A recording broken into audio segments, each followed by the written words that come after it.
किसको तुमने चुना है, दुनिया के रब? कोई कहे मैंने दुनिया चुनी, तो दुनिया तो हाथ से जाएगी, खुदा वैसे ही चला गया। किसके रही हाथ में? किसके रही हाथ में? सूफियों में एक बहुत कमाल के सूफी हुए 10वीं सदी के, फरीदुद्दीन अत्तार। आपने लिखा कि इस दुनिया के सिकंदरों को दुनिया सिर्फ एक ही चीज देती है, और वो है 2.5 हाथ का कफन, और कुछ नहीं देती। बाकी सिर्फ धोखा है। सब सिकंदरों को ये धोखा है कि उन्होंने महल बना लिए, इज्जत कमा ली, रुतबा पा लिया, शोहरत दौलत कमा ली है। पर सच तो ये है, दुनिया सिकंदरों को सिर्फ कफन देती है और कुछ भी नहीं। जमीन का टुकड़ा दफन होने को देती है और कुछ भी नहीं। किस बात का गुमान? किस बात का? तो दुनिया अगर तुमने चुनी, दुनिया हाथ से निकलेगी। रब को तुमने यूं गवा दिया। सूफियों ने कहा रब को चुन, दुनिया छोड़। तो रब को चुन, दुनिया छोड़। और सच ये है कि जिन्होंने रब को चुना, दुनिया उन्हीं के पास चल के आई, उन्हीं के पैरों पे गिरी है। आकर्षण तुम्हें दुनिया का है, परमात्मा का नहीं। परमात्मा दिखता नहीं, दुनिया दिखती है। आकर्षण संसार का है, पैसे का है। पैसा, ताकत और रुतबे को तुम सलाम करते हो। और इस दुनिया में कितने बादशाह हुए गए, कितने राजा हुए मरखप गए, कितनी बड़ी बड़ी सभ्यताओं को बनाने वाले व्यक्ति आए और गए। इस दुनिया में टिकने को, सदा रहने को आया कौन? सब जाने को तो आए हैं। पर इस फानी दुनिया के लिए, इस मिट जाने वाले संसार की जो चाह करे, और ईश्वर को छोड़ा, दुनिया को पकड़ा, न दुनिया हाथ में आई, न खुदा ही मिला, न विसाले सनम, न इधर के रहे न उधर के रहे। सूफियों ने कहा परमात्मा को चुनो। और जिनने परमात्मा को चुना, उन्हें परमात्मा तो मिला ही मिला, दुनिया भी मिलती, संसार भी मिलता। किसने कहा? सच तो यह है, परमात्मा को छोड़ के संसार को भोगो तो संसार बंधन है, बोझ है। पर संसार की आसक्ति त्याग कर ईश्वर की आराधना करे, और ईश्वर से एकीकार होने के बाद जब संसार को भोगता है, तो यह भोग में भी योग मिल जाएगा। इस भोग से भी समाधि की प्राप्ति हो जाएगी। क्या क्या है? What is what has to be understood.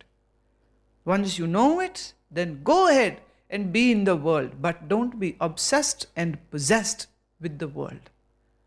जो आसक्ति रहित है, जिसका बाहर के विषयों से मन टूट गया है, ऐसे व्यक्ति का कैसा आसक्तात्मा, आसक्ति रहित जो हो, ऐसा आसक्ति रहित व्यक्ति जो है, वह भगवत ध्यान जनित आनंद जो है उसको प्राप्त होता है। आत्मनि यत् सुखम तत् विन्दति। वह पुरुष सा ब्रह्म योग युक्तात्मा, ऐसा व्यक्ति उस सच्चिदानंद घन में एक ही भाव में स्थित होकर अक्षयम सुखम अश्नुते, ऐसे आनंद का अनुभव करता है जो कभी समाप्त नहीं होगा। जो मिलके बिछड़ जाए वो दुनिया, जो मिलके न बिछड़े वही खुदा। जो मिलने के बाद अपना असल रंग दिखाए कि वो बदरंग है, वो दुनिया, और जो मिलने के बाद सतरंग दिखाए वही परमात्मा। फर्क बस इतना ही है।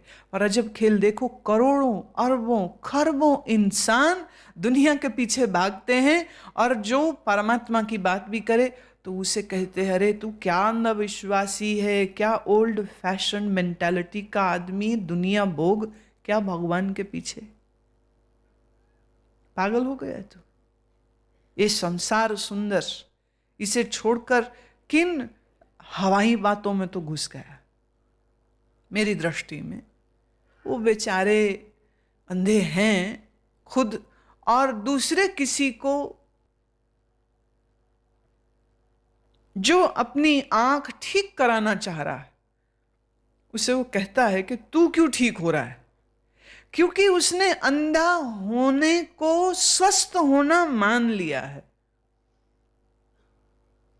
जो अंधे होने को एक स्वाभाविक, नेचुरल, नैसर्गिक बात देखने लग जाए, वो आंख का उपचार थोड़े कराएगा। सोचो कोई ऐसी बस्ती हो जहां हजारों वर्षों से अंधे ही पैदा होते रहे, आंख वाला कोई कभी गया ही ना हो। ऐसे अंधों की बस्ती में कोई आंख वाला चला जाए और वो कहे सूरज होता है, रंग होते हैं, और वो कहे कि तुम्हारी आंख का ऑपरेशन किया जा सकता है, ठीक हो सकते हो तुम, तो वो सब लोग क्या कहेंगे? तू पागल है, क्या बात कर रहा है, हवाई बातें कर रहा है, पागल समझता है हमको, सिवाय अंधेरे के और कोई रंग होता ही नहीं, काला ही होता है और कुछ होता ही नहीं। कैसे यकीन दिलाएगा आंख वाला इंसान इन अंधे लोगों को? बड़ा मुश्किल है।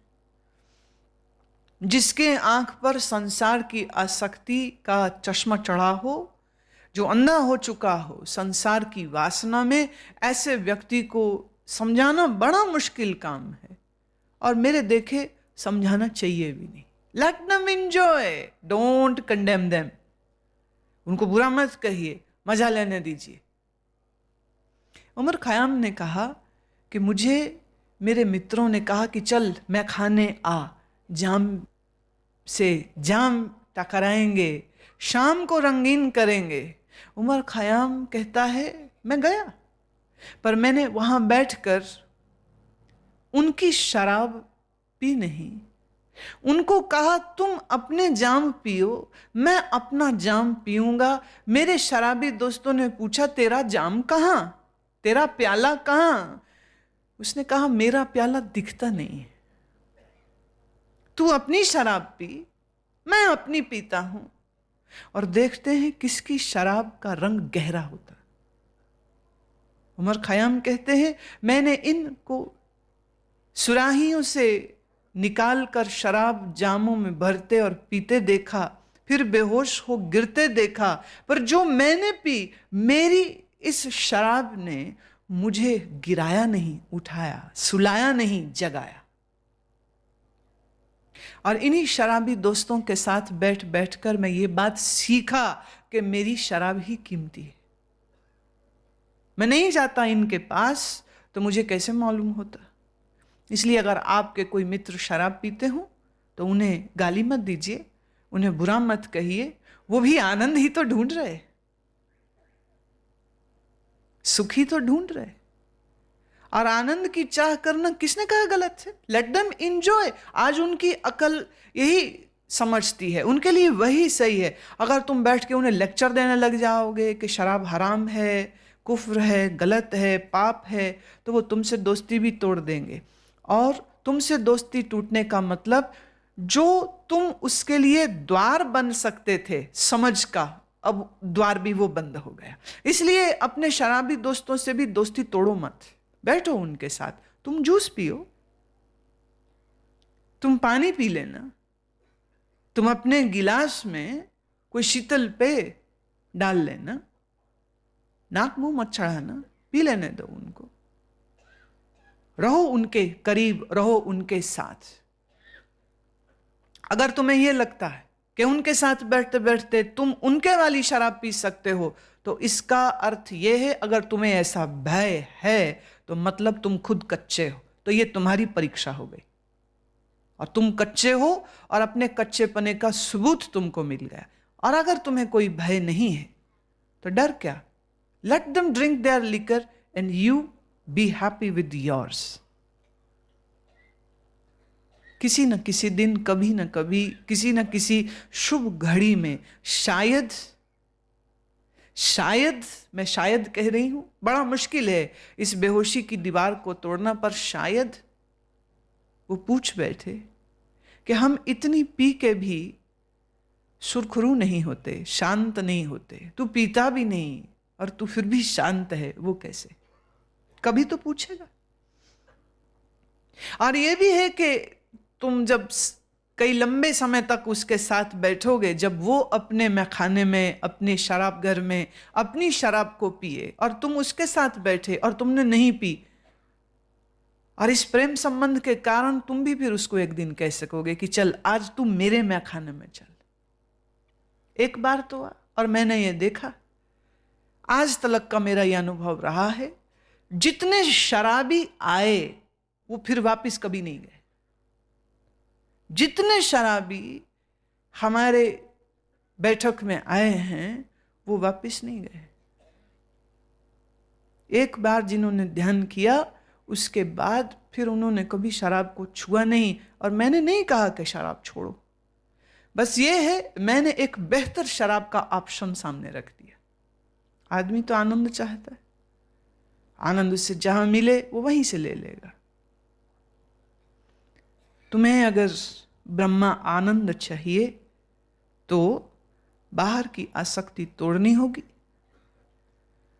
आसक्तात्मा होना होगा, आसक्ति रहित होना होगा। तद बुद्धया तद रूप होकर भगवत ध्यान जनित आनंद को अनुभव करो। भगवत ध्यान जनित जो आनंद है वो आसक्ति वालों को नसीब नहीं होता है। पहले ये अपने मन की रस्सी को तोड़ना होगा। ये ही संस्प्रजा भोगा दुख योन्या एव ते आद्यंतवंतः कौन्तेय न तेषु रमते बुधः। जो यह इंद्रिय तथा विषयों के संयोग से उत्पन्न होने वाले सब भोग हैं, वे यद्यपि विषय पुरुष को सुखरूप भासते हैं तो भी निसंदेह दुख के ही हेतु हैं और आदि अंत वाले अर्थात अनित्य हैं। इसलिए हे अर्जुन, बुद्धिमान विवेकी पुरुष उनमें नहीं रमता। संसार के जो भोग हैं, श्री कृष्ण कह रहे हैं, वो भोगियों को बड़े प्रिय होते, बहुत प्रिय है। देर देर सबेर खाना, शराब पीना, नशा करना, नाचना, उन्माद में नाचना। देखिए, नृत्य ध्यानमयी हो सकता है, नृत्य उन्मादमयी हो सकता है। A dance can be vulgar and a dance can be meditative. And both of these dances are diametrically opposite to one another. नृत्य के द्वारा आप किसी को कामोत्तेजित भी कर सकते हो। कोई नृत्य की भाव भंगिमा ऐसी है कि जिससे काम उत्तेजना हो, और कोई नृत्य ऐसा है जिसमें सब उत्तेजनाएं विलीन हो जाती हैं, मन शांत हो जाता है और फिर शरीर थिरकता है और उस थिरकन में ईश्वर की आनंद और मस्ती छलकती। नृत्य तो दोनों। संसारी को भोग बहुत प्रिय है, संसारी को ये विषय बहुत प्यारे होते हैं, बहुत प्यारे होते हैं। पर भगवान कहते हैं कि निसंदेह भोगाते, ये जितने भोग हैं दुख योन्यः एव, दुख के कारक होते हैं। निसंदेह ये दुख के कारक होते हैं, दुख देने वाले होते। क्यों? आद्यंतवंत, आदि और अंत वाले हैं, इसलिए अनित्य है। आदि माने कभी वो भोग तुम्हारे पास नहीं था, फिर तुम्हारे पास आया और फिर कितने देर रहेगा। तुमने बड़ी महंगी शराब की बोतल खरीदी, पहले नहीं थी, फिर तुमने खरीदी, ये शुरुआत हुई उसकी। फिर तुमने पी तो बोतल खत्म, शराब खत्म। अब खाली बोतल को क्या करोगे? सजाओगे? मैंने देखा कई लोग अपने ड्राइंग रूम में महंगी शराब की बोतलों को सजा के रखते हैं। एक से मैंने पूछा, मैंने कहा ये बोतल तो खाली है तो तूने सजाई क्यों है? कहते बड़ी महंगी वाली शराब थी इसमें। मैं पर अब तो खाली है। पर उस खाली बोतल को दिखा रहा है लोगों को कि कभी मैंने ये शराब पी थी, खत्म हो चुकी। भोग का आदि भी है और भोग का अंत भी है। कोई भी चीज हो, कोई भी चीज हो, सुंदर से सुंदर स्त्री को तुम भोगो, पहले नहीं थी, फिर मिली, फिर तुमने भोगा, फिर खत्म हो गई बात। महंगे से महंगे भोजन तुमने खरीदे, पहले नहीं थे, खाया, खत्म हो गया, अंत हो गया उसका।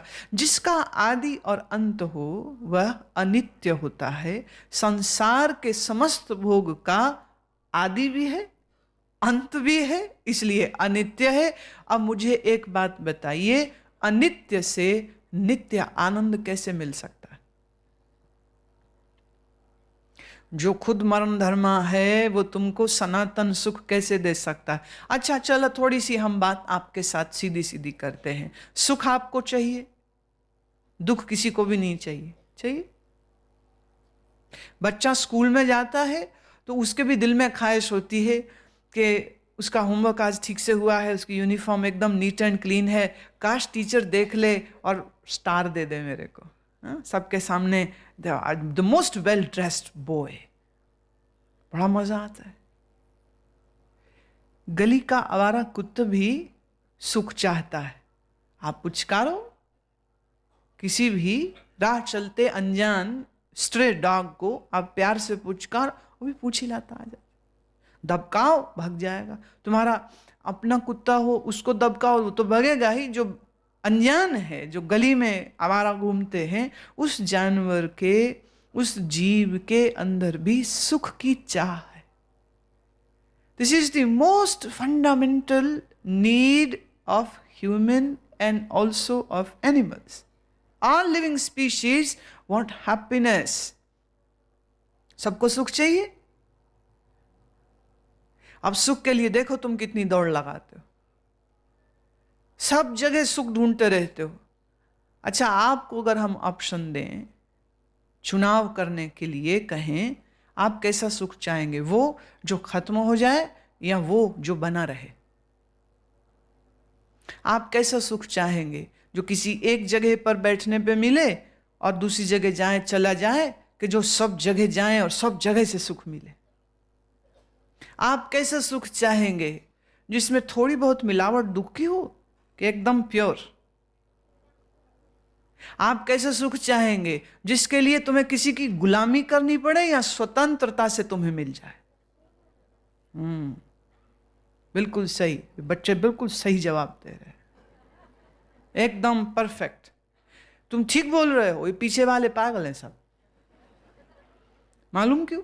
इसलिए कि ये उसी अनित्य सुख के पीछे भागते हैं और उसी अनित्य संसार के पीछे भागते हैं जहां से सदा और सर्वत्र सुख मिलना नहीं है। इसलिए ये पागल हैं। और ये जो बच्चे आगे बैठे, ये बिल्कुल समझदार। कैसा सुख हम चाहते हैं? जो अभी के अभी मिले या आश्वासन हो कि 6 महीने बाद मिलेगा? अभी के अभी चाहिए, नकद, कोई उधार नहीं। ये कामना है, ये तुम्हारी चाह। अब ये जो सुख जो सदा हो, सर्वत्र हो, सबसे हो, स्वतंत्र हो, शुद्ध हो, नकद हो, आश्वासन ना हो जिसमें, ये सुख कहां से मिल सकता है? जो स्वयं सदा हो, सब जगह हो, स्वतंत्र हो, शुद्ध हो। सदा कौन? परमात्मा। स्वतंत्र कौन? परमात्मा। शुद्ध कौन? परमात्मा। सब जगह में कौन? परमात्मा। अभी कौन? परमात्मा। तो परमात्मा से ही ये तुम्हारे सुख की चाह पूरी हो सकती है। संसार पहले नहीं था, अब है, हमेशा रहेगा नहीं, और एक दूसरे के ऊपर निर्भर है, एक दूसरे के ऊपर परतंत्र है, गुलाम है, स्वतंत्र नहीं है। तो जो सदा स्वयं नहीं है वो तुमको सदा सुख नहीं दे सकता। जो स्वयं नित्य नहीं है वो तुम्हें नित्य सुख नहीं दे सकता। जो स्वयं सनातन नहीं है वो तुम्हें सनातन सुख नहीं दे सकता। और सनातन सत्य शुद्ध स्वतंत्र ईश्वर ही है, परमात्मा ही है। इसलिए आपके परम सुख की कामना ईश्वर से ही पूर्ण हो सकती। This is a law. ये फूल जो मेरे सामने लगे हैं असली फूल है, नकली नहीं है। पर इस असली फूल की ये शक्ल, ये रूप, ये रंग कितने दिन रहेगा? 4 दिन, 5 दिन, 6ठे दिन बास मारने लग जाएगा, तुम्हें इसे फेंकना पड़ेगा। इस फूल को देख के मजा आया, पर यह क्या मजा परमानेंट हो सकता है? नहीं, क्योंकि फूल ही टेम्परेरी है, तो उसका मजा परमानेंट कैसे हो सकता है? तो संसार की सब वस्तुएं परमानेंट हैं कि टेम्परेरी? तो इस सजीव और स्वतंत्र सुख की कामना करने वाले को तुम क्या कहोगे? पागल। पागल खुद बोल रहे हैं, पागल। इतनी अकल आ गई पागलों को, हा?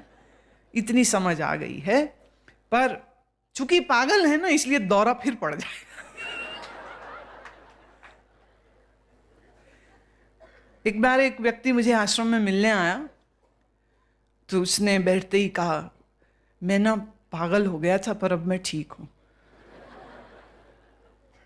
मैंने कहा कोई बात नहीं, मनोरोग हो जाते हैं, अच्छी बात है कि अब आप स्वस्थ हैं। कहते नहीं, मैं अब बिल्कुल ठीक हूं, पहले पागल था। मैंने कहा हाँ हाँ अच्छी बात है, अब दवाई तो नहीं खानी पड़ती? बोले नहीं, अब मैं बिल्कुल ठीक हूं, पहले मैं पागल होता था।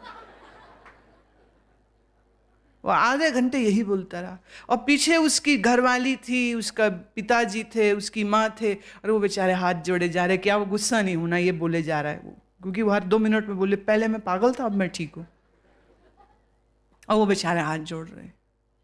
मैंने कहा कोई नहीं कोई नहीं, तो पीछे मुड़ के कहता है पागल हैं ये लोग, ये समझते ही नहीं, अब मैं ठीक हूं।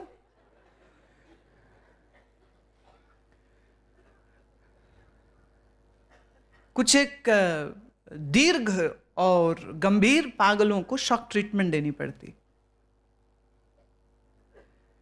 तो शॉक ट्रीटमेंट दी, दवा दी, थोड़े दिन, in some cases, not in all cases, थोड़ा सा वो ठीक चलते। जब फिर बिगड़ने लगते हैं तो फिर लोग भागते हैं अपने मरीज को लेके कि डॉक्टर इसको। मैंने सुना एक पागल का लंबा इलाज चला, उसकी अजीब सी बीमारी थी, पत्थर उठाए और बस मार देता था, और उसको जाने क्या शीशा देखते ही उसको कुछ हो जाता था। पत्थर उठाए, शीशे, पूरे अस्पताल के शीशे उसने तोड़ दिए। उसको बांध के रखा गया, कमरे से बाहर नहीं आने देते थे। कोई लंबा इलाज सालों उसका चला। फिर डॉक्टरों ने बहुत सारे परीक्षण किए, उन्होंने कहा तो लगता है ये ठीक हो गया, वायलेंट नहीं रहा है, तोड़ फोड़ नहीं करता। घर वालों को सूचित किया कि आप अपने मरीज को ले जा सकते हैं, अब वो ठीक है।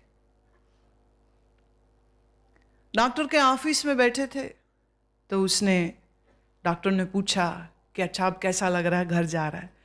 उसने कहा मैं बहुत अच्छा लग रहा है, कितने साल मैं यहाँ रहा हूँ, पर आपकी बड़ी मेहरबानी है, आपने मेरे को ठीक किया, नहीं तो मेरी तो ज़िंदगी खराब हो गई थी। डॉक्टर खुश हो रहा है, बोले अच्छा अब जाएगा तो क्या करेगा? कहते जाऊंगा, सबसे पहले अपने बच्चों को मिलूंगा, सालों हो गए उसे देखा नहीं, दूर से देखता था, पास से नहीं मिल पाया था, अब गले मिलूंगा।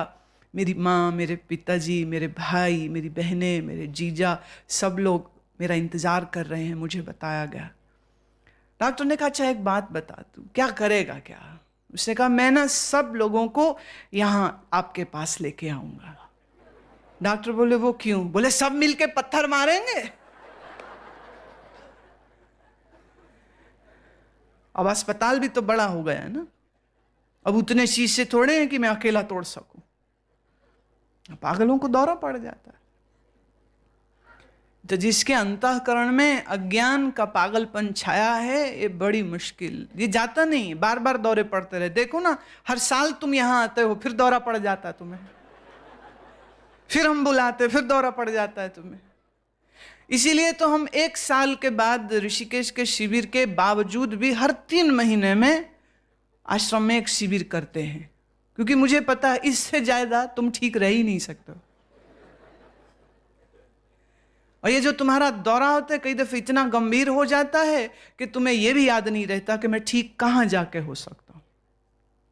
तो मुझे पूछना पड़ता है, आ रहे हो शिविर में? तो फिर वो कहते, ओ जी वो फला काम है, फला काम है। तो मैं समझ जाती हूँ इसे दौरा जरा गंभीर हो गया है। अब ये तभी पहुंच पाएगा जब इसको कोई खींच के अपने साथ लाएगा। अनित्य संसार से नित्य सुख नहीं मिलेगा। इस बात को जितने जल्दी समझ लेता है जो, वह उतनी जल्दी संतुलित और शांत और विवेकशील हो जाता है। भगवान कहते हैं, शक्नोति है या सोढ़ुम प्राक शरीर विमोक्षणात् काम क्रोधोद्भवम वेग संयुक्त स सुखी नरः। जो मनुष्य शरीर के नाश होने से पहले ही काम और क्रोध से उत्पन्न हुए वेग को सहन करने में समर्थ है, अर्थात काम क्रोध को जिसने सदा के लिए जीत लिया है, वह मनुष्य इस लोक में योगी है और वो ही सुखी। इस बात की कैसे परीक्षा की जाए कि अब तुम्हारे जीवन में स्थिरता आ गई है, तुम्हारी बुद्धि स्थिर हो गई। श्री कृष्ण एक सिचुएशन दे रहे हैं। He is giving a situation that if there are all reasons for you to be angry and all reasons to be lustful, and yet you do not drop into this wave of anger and lust, know that you are a yogi. काम के क्रोध के काम क्रोध भवम, काम और क्रोध का वेग आए। कृष्ण ये नहीं कह रहे कि ये वेग आएंगे नहीं।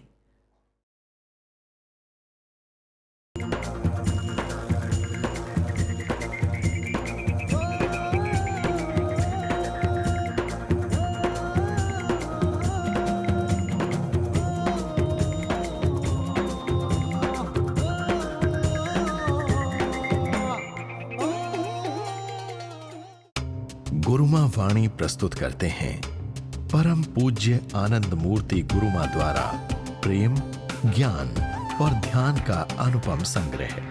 मंत्र जाप, ध्यान, भजन, प्रवचन, गुरुबानी, पुस्तकें।